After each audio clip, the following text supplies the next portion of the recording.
भारतीय दंड संहिता की धारा 498 ए पति और उसके घर के लोगों पर पत्नी पर क्रूरता करने पर लगाई जाती है। इस सेक्शन की डेफिनेशन है, यदि किसी भी शादीशुदा महिला को उसके पति द्वारा क्रूरतापूर्वक परेशान किया जा रहा है या उसके पति के साथ उसके पति के रिश्तेदार मिलकर उस शादीशुदा महिला को परेशान कर रहे हैं, तब आईपीसी की धारा 498 ए लागू होती है। इस सेक्शन के तहत दर्ज मामलों में अक्सर देखा जाता है कि पहले पुलिस थाने में केस दर्ज करवा दिया जाता है, फिर सौदेबाजी शुरू होती है और सौदा पक्का हो जाने पर कोर्ट से इस सेक्शन को हटवा भी दिया जाता है। मामले के मुख्य गवाह पुलिस की बताई कहानी से मुकर जाते हैं और कोर्ट उन्हें पक्षद्रोही घोषित कर देता है और इस प्रकार से अभियुक्तों को बरी कर दिया जाता है। इस सेक्शन को लेकर सुप्रीम कोर्ट ने यह तक कह दिया था कि सेक्शन 498 ए सौदेबाजी का गढ़ बन गया है। इस धारा में कुछ परिवर्तन किए जाने की बेहद जरूरत है। नमस्कार दोस्तों, कैसे हैं आप सब। दोस्तों, आज की इस वीडियो में हम बात करेंगे आईपीसी के सेक्शन 498 ए के बारे में और इसके कानूनी प्रावधानों को समझेंगे। सेक्शन 498 ए को महिलाओं को घर में होने वाली हिंसा या डोमेस्टिक वायलेंस, मेनली ससुराल में होने वाली हिंसा से बचाने के लिए या दहेज प्रताड़ना जैसी सामाजिक बुराइयों से बचाने के लिए आईपीसी में सन 1983 में जोड़ा गया था। इस सेक्शन के तहत महिला की केवल एक शिकायत पर बिना किसी अन्य विवेचना या इन्वेस्टिगेशन के पुलिस महिला के पति समेत घर के अन्य सदस्यों पर कार्रवाई कर देती है।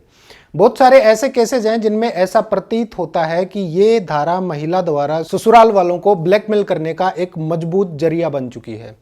आज भी अलग अलग कोर्ट्स में 498 ए के बहुत सारे केसेस पेंडिंग पड़े हैं और ऐसे बहुत से मामले सामने आए हैं जिनमें यह पाया गया है कि इस धारा का महिला पक्ष ने खूब दुरुपयोग किया है। वैसे तो यह एक आपराधिक कानून है, लेकिन इसका नेचर पारिवारिक है। किसी भी पारिवारिक झगड़े को दहेज प्रताड़ना के रूप में बदलना बेहद आसान काम है। एक विवाहित महिला की केवल एक शिकायत पर मामला दर्ज कर लिया जाता है और परिवार के सभी सदस्यों को, जिनका भी नाम महिला ने अपनी शिकायत में लिया है, उन सभी को जेल भेज दिया जाता है, क्योंकि ये एक गैर जमानतीय, संज्ञेय और अशमनीय अपराध है। ये तीन शब्द मैंने बताए हैं, इनका मतलब ध्यान से समझिए। गैर जमानतीय यानी ऐसे अपराधों में अभियुक्त के पास जमानत का अधिकार नहीं होता है।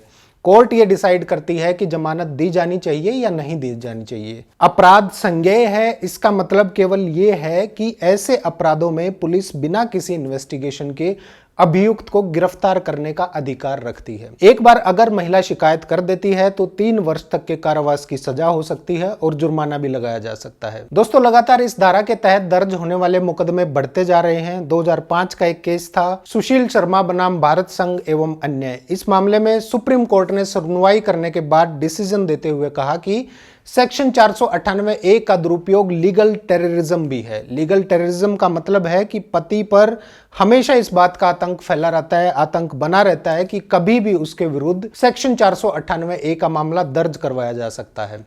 भारत सरकार ने भी इस धारा के तहत बढ़ते फर्जी मामलों की संख्या को देखते हुए इस धारा में संशोधन की आवश्यकता महसूस की है और सुप्रीम कोर्ट ने कुछ गाइडलाइंस निर्धारित करते हुए सीधी गिरफ्तारी पर रोक लगा दी है।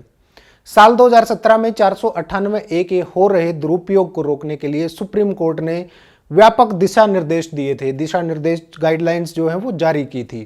इसके बाद इस प्रकार के मामले सीधे पुलिस के पास ना जाकर एक मोहल्ला कमेटी के पास जाते हैं। वो कमेटी अपनी रिपोर्ट देती है और उस रिपोर्ट के आधार पर ही पुलिस ये निर्धारित करती है कि कार्रवाई करनी है या नहीं करनी है। जस्टिस ए के गोयल और जस्टिस यू ललित की पीठ ने उत्तर प्रदेश के एक मामले में अपना फैसला सुनाते हुए कहा था कि धारा 498 ए को कानून में रखने का मकसद पत्नी को पति या उसके परिवारजनों के हाथों होने वाले अत्याचार से बचाना था, वो भी तब जब ऐसी किसी प्रताड़ना के कारण पत्नी की आत्महत्या करने की आशंका बनी हो। कोर्ट ने कहा कि यह बड़ी चिंता की बात है कि विवाहित महिलाओं द्वारा सेक्शन 498 ए के तहत बड़ी संख्या में मामले दर्ज करवाए जा रहे हैं। इस सिचुएशन को सॉल्व करने के लिए, हल करने के लिए हमारा मत है कि ऐसे मामलों में सिविल सोसाइटी को शामिल करना चाहिए ताकि न्याय के लिए प्रशासन को मदद मिल सके। उस कमेटी को यह भी देखना होगा कि वास्तव में अगर कोई समझौता हो गया है परिवार के बीच में तो वहां ऐसे उचित कदम उठाए जाएं जिससे दोनों पक्षों को उस लड़ाई को या उस विवाद को खत्म करने के लिए कोर्ट में ना जाना पड़े। तो दोस्तों, ये था सेक्शन 498 ए के कानूनी प्रोविजंस जो कि आईपीसी के चैप्टर 20A 20A का एक पार्ट है। इसमें मुख्यतः दो बातें हैं। पहली ये कि घरेलू हिंसा को इस धारा के तहत दंडनीय अपराध बनाया गया है और दूसरा दहेज प्रताड़ना को भी इस धारा के तहत दंडनीय बनाया गया है। एक बात और ध्यान रखिए, अभी कुछ समय पहले एक खबर फैली थी कि धारा 498A सरकार ने खत्म कर दी है। यह खबर पूरी तरह गलत है कि धारा 498A को भारत के सुप्रीम कोर्ट ने असंवैधानिक करार दे दिया है।